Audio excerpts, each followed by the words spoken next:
Wow. Dude, we're going to talk about music in this one. All right. You want to start us off with the welcome? All right, welcome back to Slots and Locks. This is Mello. And I'm Tim. And today's episode is one we've wanted to do for a while because honestly, I think this conversation has gotten way bigger than gambling. When people hear responsible gambling, they usually picture deposit limits, casino warnings, maybe someone putting themselves on a self-exclusion list. And we'll talk and define all those things for you if you don't know what those mean. But actually, I think, and I should say, we think that the bigger story is this: that modern technology generally became incredibly good at optimizing human attention and behavior. Social media, YouTube, TikTok, mobile games, fantasy sports, infinite scrolling, you name it, all of those things. And a lot of these systems are competing for the exact same thing, which is really about your engagement. Honestly, some of the most addictive products people use every day are technically gambling at all. Yeah, I mean, I don't know about optimizing human attention. I would say manipulating human attention. Anyway, yeah. It's true. And I think that's what makes this conversation so interesting. If you really think about it, most people experience behavioral design long before they ever interact with a casino. Think about it. Clash of Clans, Fortnite, Instagram notification, opening packs in games, whether it's Magic or Pokemon, or etc. Daily streak systems, loot boxes, scrolling social media for an hour without even realizing it, waiting for Tim to show up for the podcast while he's picking up his kid, killing an hour. Modern technology became incredibly good at removing friction. So everything is instant, personalized, optimized, always available. And I think it kind of messes with your head, your brain stem, all of that. And gambling evolved inside the same kind of internet ecosystem. And so when we talk about responsible gaming today, I honestly think we're also talking about responsible technology. Wow, that was bad. That was prophetic. Do I drop my mic? I think we should just end it right there, right? No. That's that's our short right there. I should probably even Yeah. redo that. I mean, that is a short, pretty much, if you think about it. Anyway, We can do it 5 times over. I think you should just do the last line again, just because. So people, just if you missed it, boom, hammer it again. What do you think? I can literally do it on my own time. we don't Okay. need Yeah. to. We don't need to redo it. It's All gonna right. look So like you're there anyway, so it doesn't matter. somehow your AI dropped me in there with a pissed off face or something. All right. So let's go. Let's get into the framework. Kind of intro this a little bit. We're going to talk about, and to be clear, this episode is not anti-gambling. That's not the goal of this.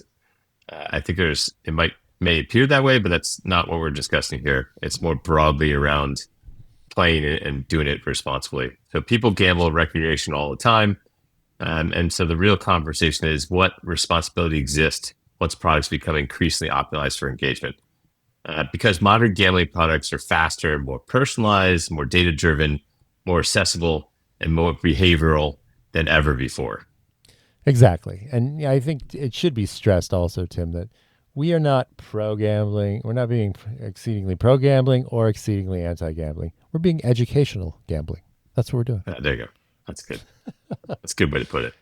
So, and the industry now has this really interesting tension.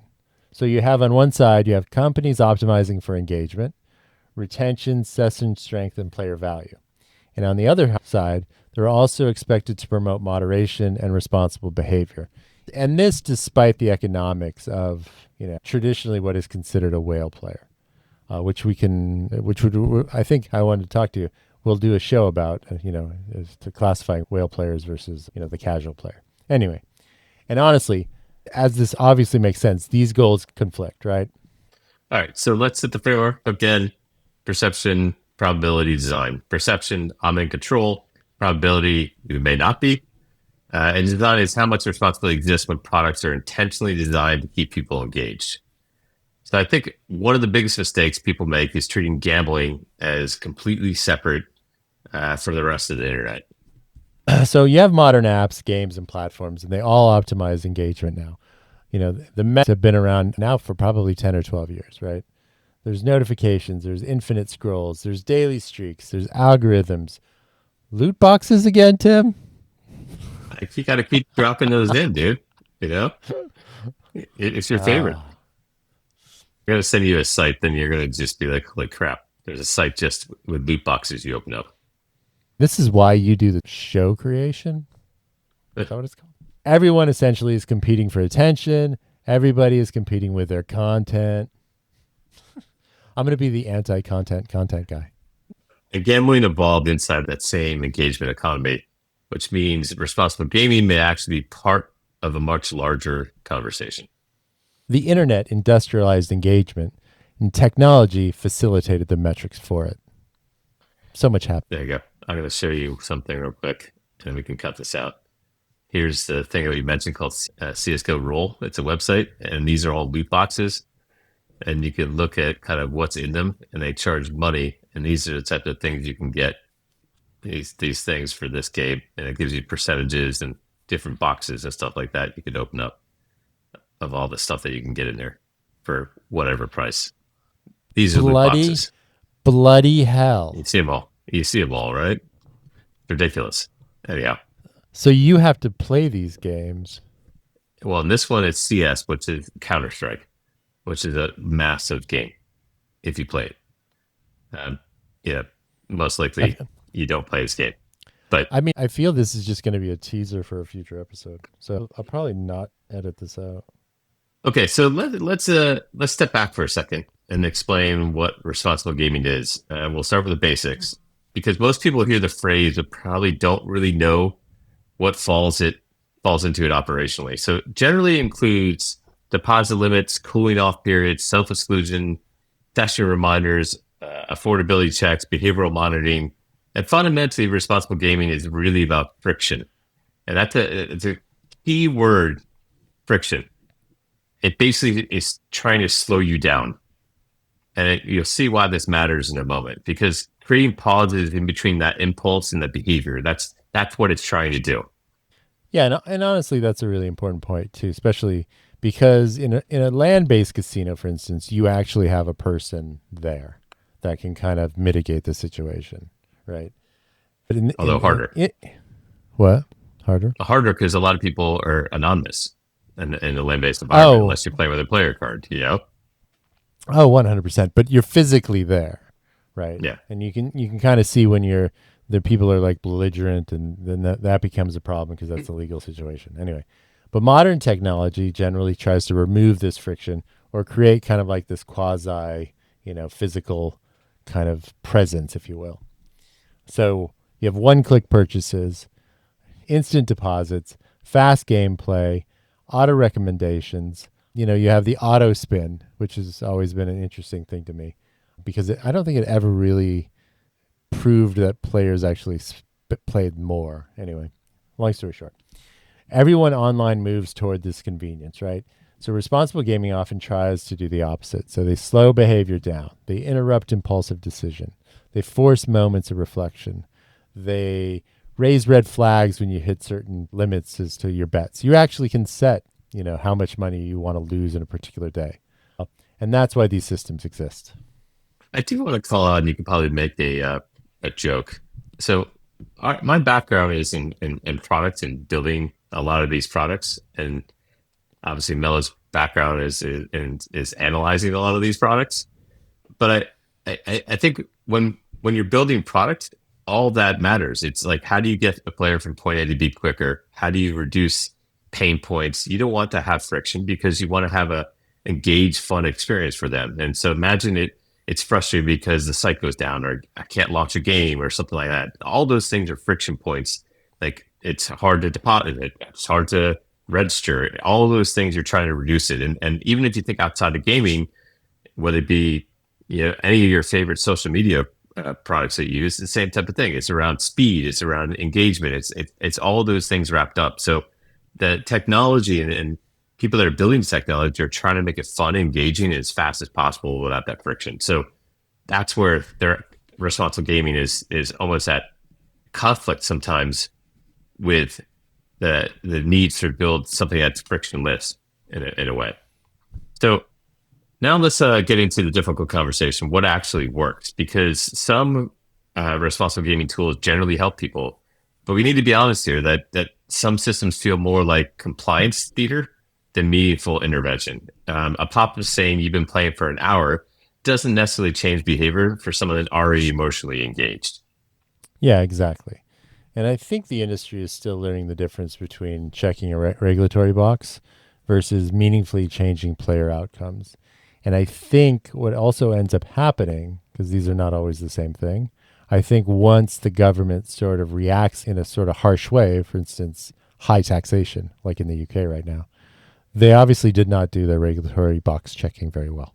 That's kind of what it's saying, right? Because Yeah. taxation is the ultimate, responsible gaming friction player. Well, I think there's other ways, and we'll get onto the show. I think there's a few other Well, things no, that I no, industry can do. but I think that is that's the final say of like saying, hey, we've sort of let you try, Yeah. and then the people are like, oh well, there's still these other problems, and that's sort of the not the not the coffin nail. Wait, no, Nail in the no, coffin. not the death kneel. There you go. It's That's not the it. death There you go. kneel, but it's basically a smack in the face to the companies. Yeah. Yeah, it's tricky because on one hand, you have these responsible gaming tools and you might support it, but there's also, you're an adult and you're also should have some personal responsibilities. And then the flip side of that, I think we'll talk about too, which is some players that are probably top players, might have a problem gambling, but they're VIP players. They make a ton of money for the casino. So it's that conflict and odds sometimes. So those are things that are very, very important. I Why think is there like a clicking, like a rubbing? oh, because I'm scratching something. That's I'm scratching my microphone. loud Sorry. as shit. I should probably be more specific as to what I'm scratching. I'm just scratching the base of my microphone. Anyway. Yeah. Yes. Anyway. Yeah. So I can't. I want to see if I'm hoping I can actually hear the scratching. Anyway, that's long story short. And I don't know why I say long story short all the time because it's just stupid. Okay, I'm gonna cut every time I say that out. Anyway, so modern Short products story long. Yeah, yeah. I don't know. So Hold on. So responsible gaming is basically friction. That's really what it comes down to. yeah, and modern products optimize for speed and convenience. RG tools, or responsible gaming tools, try to slow behavior down. They set deposit limits, cool off periods, time reminders, self exclusion, which I always thought was kind of a funny one, and daily limits as well. Not just deposit limits, but daily spend limits as well. Why do you think self-exclusion is a funny one? You can't drop that in there without telling us. Well, because I mean, I think historically, you basically say, hey, I don't want to be part of this anymore. But then you can kind of reverse that and just say, hey, Yeah. well, I'm back. And so it's kind of a weird.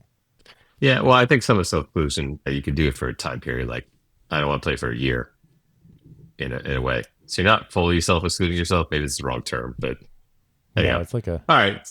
But it's like one of those 12-step things, right? yeah, I guess now that you say that, it does sound kind of strange.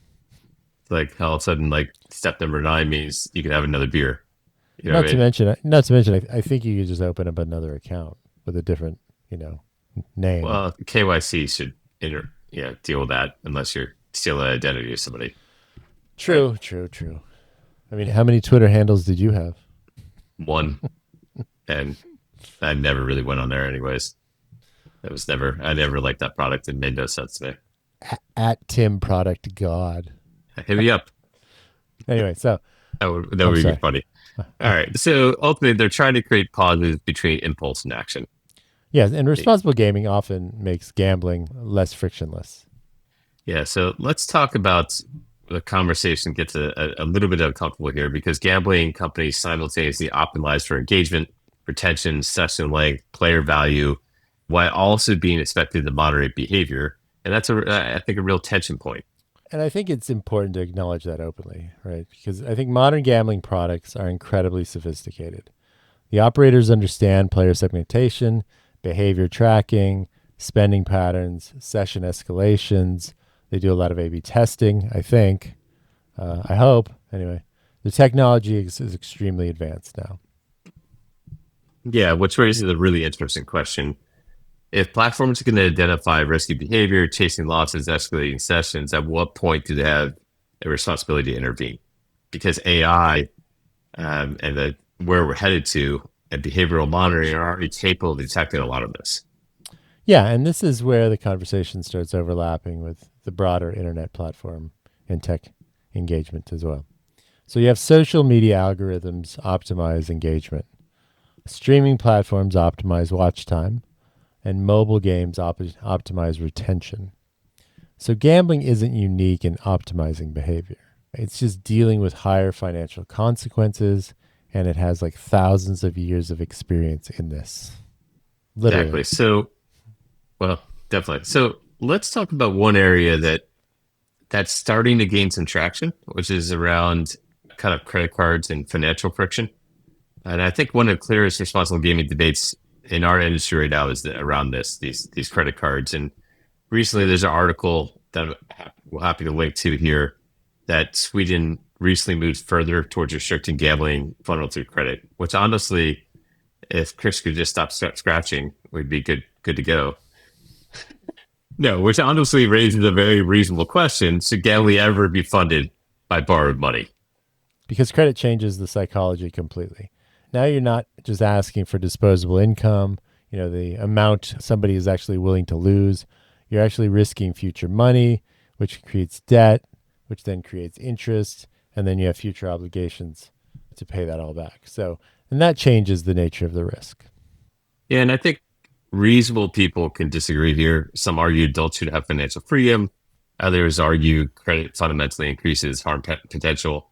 And honestly, I think both these arguments have merit. So credit cards completely change gambling psychology. Because now you're not gambling with money you currently have, you're gambling with future money. You have debt, interest, borrowed risk. Yeah, and that creates a very different level of financial exposure. I mean, credit essentially turns gambling into leveraged risk. It's like gambling squared. Yeah, but if I can see both sides of this argument, but I'm curious your perspective on it. But honestly, I do think that eventually credit cards will be out of gambling, online gambling, and not be allowed. I What do you think, think? I think they are more and more, right? I mean, I mean, to be fair though, you could go get cash from your credit card and just put it into the account. So, Yeah, I'm not saying there's not ways around it, but it creates another friction point, like we were talking about this episode, right? One there more is a step. there is a transaction cost to do that, and sometimes I think cash from your credit card, the interest rate's a little bit higher. Although I guess the average interest rate of a card's what, like 25% now, so ridiculous. Absurd. Yeah, and I think there's a few companies already moving that. I think I saw DraftKings and FanDuel kind of moving that direction. I think the problem is if unless there's like almost like an overarching regulation, like if DraftKings stopped doing it and FanDuel didn't, DraftKings at a disadvantage. You know what I mean? I know Better for a long time, and shout out to the Better team. They've never accepted credit cards, which is great. All right, the second thing I think we could talk about is around, which is another big conversation around advertising, because gambling used to be something people actively sought out, and now gambling finds you. You know, if you look at especially sports betting, like in terms of sports broadcasts, social media influencers, bonus offers, celebrity endorsements, the visibility is constant. Yeah, and you even have like the sporting companies, which wanted to be like a million miles away from it. They're actually now engaged with these companies as well. And sports integration changed everything. So you see odds during the game, you see betting segments, the people who shouldn't talk about betting talking about betting. You have sponsored content, you have live integrations. And for younger audience especially, gambling has now sort of become normalized as part of sports culture. Dude, I got another zinger on that one. Wow. There you go. You get two to nothing on your zingers here. Yeah, which creates another difficult question. Should gambling advertising be treated more like alcohol, tobacco, or other regulated products? Because right now, countries are approaching this very, very differently. I believe England, for instance, has been a lot of this. So, you used to go looking for gambling. And now gambling finds you. It's in sports broadcasting, it's in social feeds, it's in podcasts, influencers, and streaming. It's integrated everywhere. Yeah, the internet changed gambling from a destination to into constant presence. I mean, in a sense, it just kind of removed the transaction cost to gamble. So yeah, There you go. and as Another such, singer. modern gambling is algorithmically discoverable.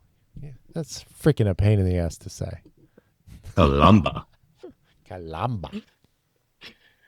All right. This one we kind of mentioned on what is kind of describing what gambling is in a previous episode, and I highly encourage everyone to go check that one out. But to me, this is more the most sensitive part of the conversation, which is around younger audience now interact with gambling adjacent systems constantly. And honestly, many creators became gambling affiliates before their audience were even old enough to gamble legally. Yeah, I know exactly who you're talking about. And it's not just gambling websites anymore.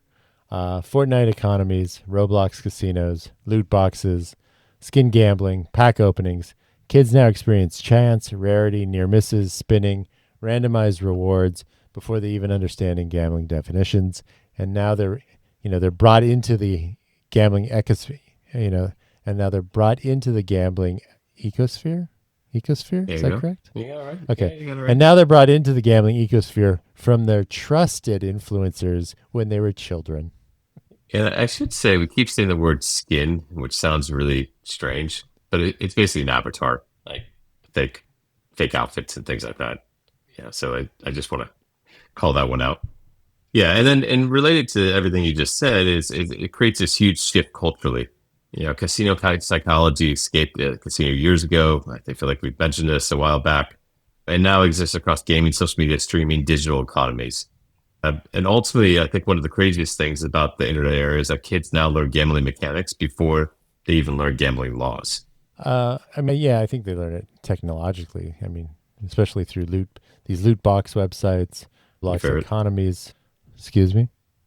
your favorite loot boxes. Uh, I love loot boxes. Skin gambling, pack openings, random rewards. These systems normalize chance, rarity, anticipation, and near misses. And while there is some, I think, good and excitement and wholesomeness to some of that, you know, there's lots of questions about the other parts of it. Yeah, I agree. And most of it doesn't look like traditional gambling. It looks like entertainment. Yeah, I mean, I think casino psychology left casinos years ago. All right. And then, honestly, this is maybe where the conversation gets bigger than gambling because of a lot of modern technology optimizes human behavior similarly so that, instant scrolling, notifications, engagement loops, recommendation algorithms, modern platforms are constantly competing for attention. Exactly. And I think the important distinction is gambling is not unique in behavioral optimization. It's just tied directly to financial risk. And that makes the consequences potentially even more severe. So maybe the future conversation isn't just responsible gaming. Maybe it's more responsible technology because modern digital products generally become incredibly good at influence behavior. So, what actually needs to improve? Honestly, probably multiple things simultaneously. Education needs to change. The transparency needs to change. Youth protection needs to be prioritized. Smarter interventions, platform accountability, healthier design conversations. There's no single solution, and it's not an easy solution either.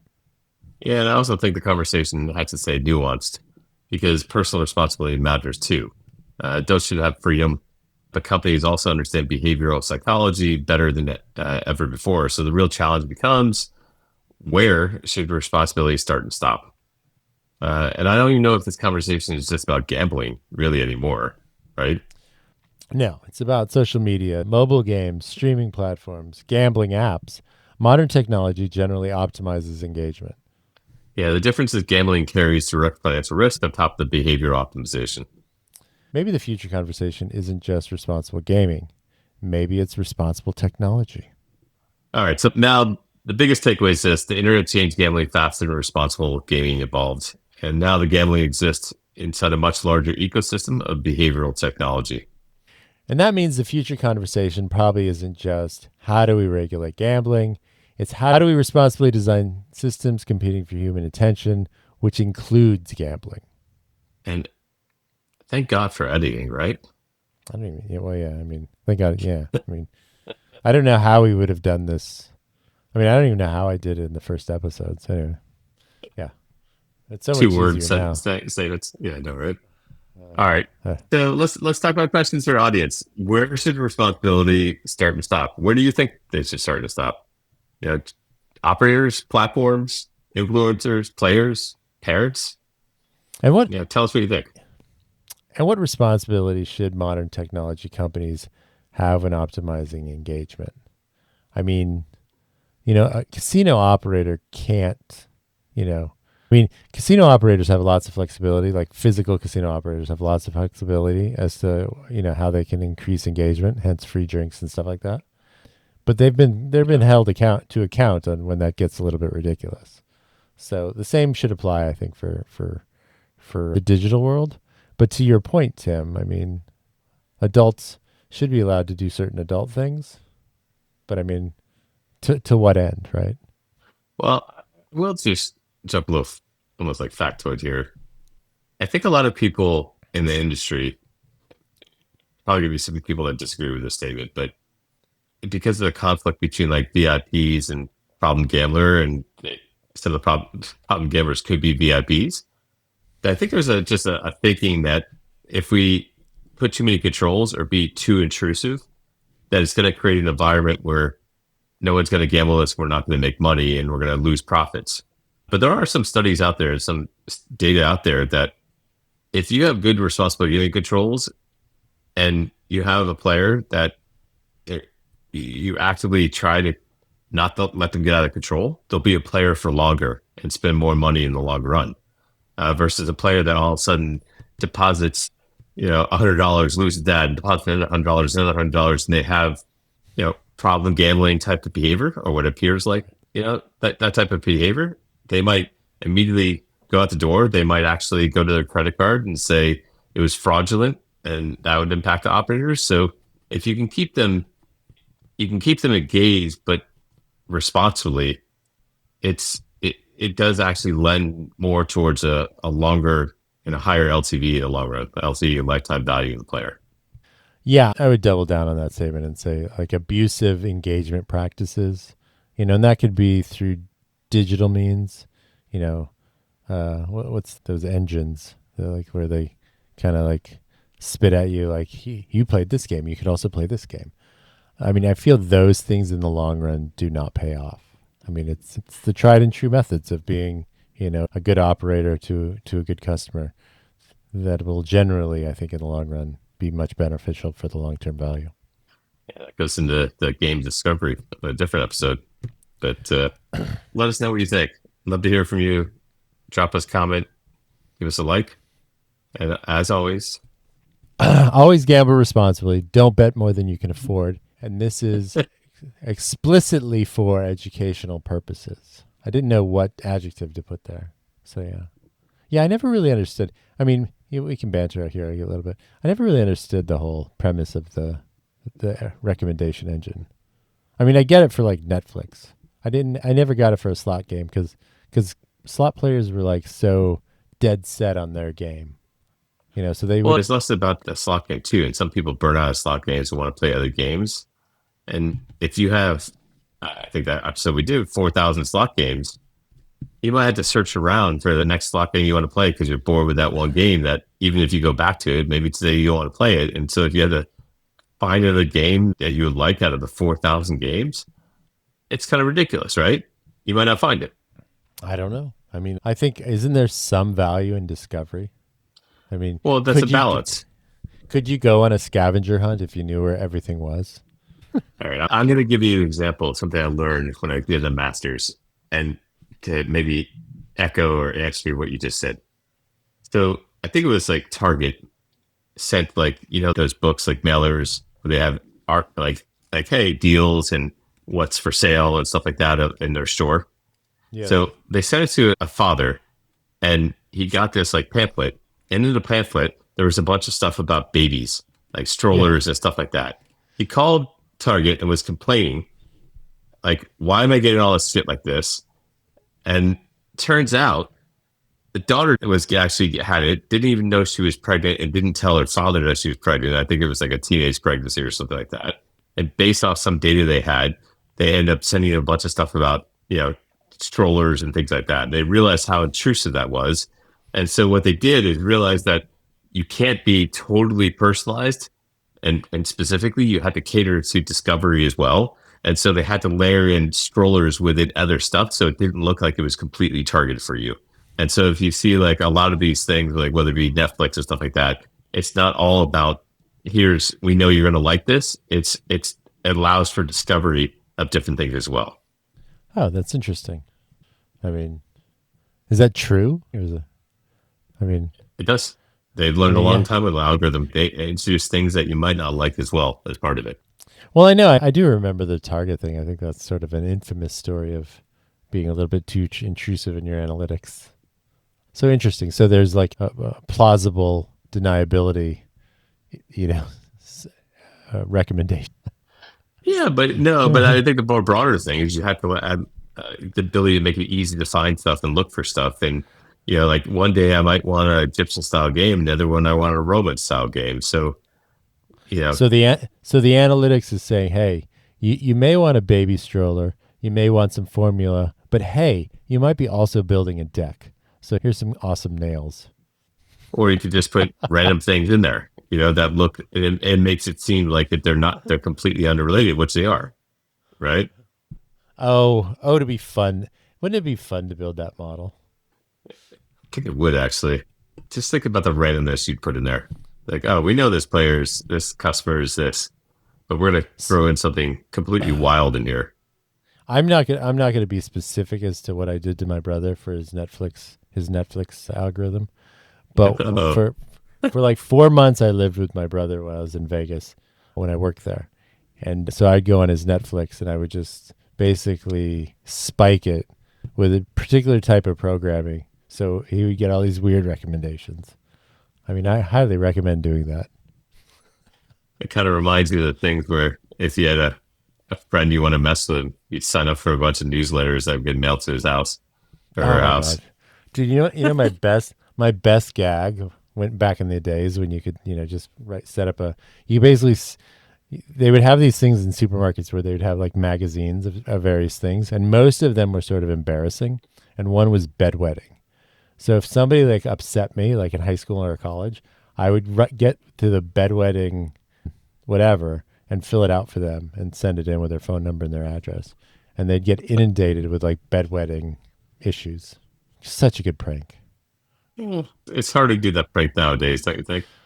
Since no one cares about their mail or doesn't check their mail that often, and or So it's so sad. It's so sad if you think about it, because there was just so many wonderful, innocent ways to mess with people.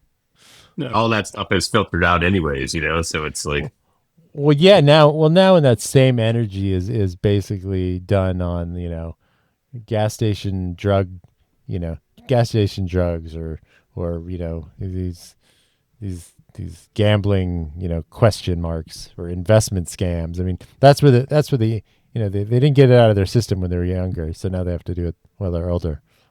Now it's actually really more cryptic. Just a thought. I Anyway, will say though, a good prank.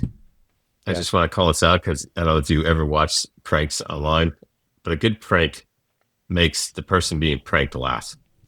And I think I see a lot of like pranks online that are almost just straight up like being a bully or being an asshole, and it's like What? that's Well, that's yeah, not how you want to leave a person pissed off. Like that's not a good yeah, prank. yeah. I think online pranks are a lot. They're much more passive aggressive. I feel. Yeah. I mean, yeah. And while one of my better office pranks. Should I even say this anyway? So, and I always did it to somebody who had a sense of humor. Is I would always take like Justin Bieber posters and put it all over their office / cubicle, and I would say they got Wait a Biebered. second. I feel like I got that about that one time about you. Now I know who it Probably, was. probably. Although I did it to one person, they were not too pleased. They were very upset.